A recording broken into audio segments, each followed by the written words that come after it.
Saudi Arabia, the UAE and Kuwait will hold meeting with Jordan in the holy city of Makkah on Sunday, in a show of Arab unity after Jordan was rocked by protests last week over a proposed tax increase.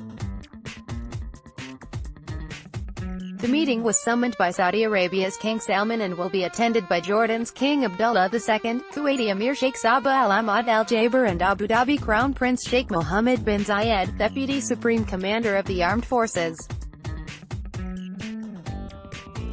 The leaders will discuss means of supporting Jordan to overcome its current crisis, the Saudi royal court said in a statement. That likely means cash and support from the Arab nations to Jordan, which is experiencing an economic downturn. Rising unemployment has hurt Jordan's economy, as has taken in a large number of refugees from war-wracked Syria and Iraq. King Abdullah replaced Thani Moki as prime minister last week following widespread protests against a bill to increase income tax. The new Prime Minister Omar al-Razaz, a former World Bank economist, has promised to scrap the legislation. Jordanians have welcomed the move but said they would wait to see if the new cabinet would stop price increases. While Sunday's meeting will seek ways to help Jordan through its economic crisis, there might be strings attached. The treasury is empty and the Gulf countries are keen to support Jordan with badly needed financial aid to help it stand on its feet, said Ahmad, an independent business analyst in Amman. But money does not come for free and Jordan might be asked to take a firm stance to support the Saudis in the deal of the century to end the Israeli-Palestinian conflict, he continued. The details are not clear, but Jordan's role seems to be marginalized at a time when the Saudis are emerging as key players in the Middle East peace process. Jordan has one of the smallest economies in the Arab world. Imports about 90% of its energy needs and grants have traditionally come from Gulf Cooperation Council members Kuwait, Saudi and the UAE. In February this year, the United States, a close ally, pledged $6.38 billion in aid to the kingdom over the coming 5 years, which includes about $350 million in military aid. The kingdom's debt-to-GDP ratio has risen to 94% from 57% in 2011, when a series of uprisings shook the Arab world.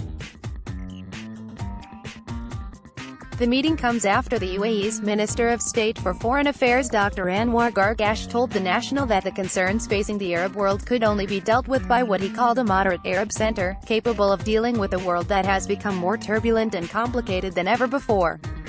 We have to be more responsible for our fate. But we cannot do it as the UAE alone. We do need to create an Arab center, Dr. Gargash said.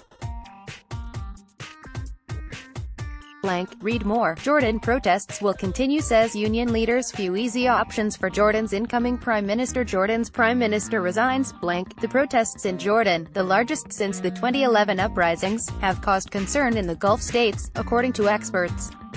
Any unrest could further destabilize the region, and Jordan has for decades relied heavily on grants from oil-rich Gulf states to shore up its moribund economy. The demonstrations set off an alarm bell in the Gulf countries, particularly Saudi Arabia, who fret that they could undermine the stability of Jordan and expand to other countries, said Zayed, a political analyst in Amman.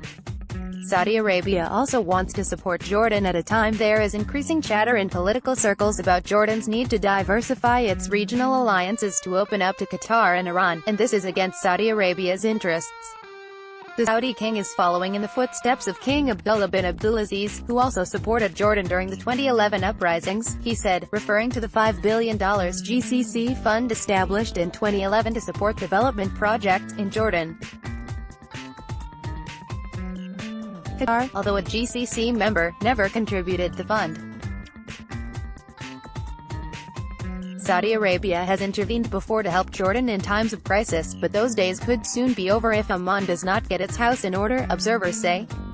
While aid is crucial, the state has to realize that financial aid will not continue. Jordan has to adopt sound political and economic policies that would gradually limit its dependence on aid. Mr. Nawisa said. For now, Mr. Al-Razaz has managed to diffuse public discontent when he announced that he will withdraw a proposed income law that expanded the base of taxpayers in Jordan. This is not the first time leaders in the six-member GCC, which holds about a third of the world's proven oil reserves, have come together to help each other or other Arab nations. The GCC in March 2011 announced a $20 billion aid package for Bahrain and Oman to support their struggling economies. Both members were both facing disquiet from youth and street protests on the back of high unemployment and subdued economic growth. The Gulf countries again joined hands in pledging $12 billion to help Egypt, the most populous Arab nation, after the country went through a second major political upheaval in 2013 with the removal of Mohammed Morsi's government.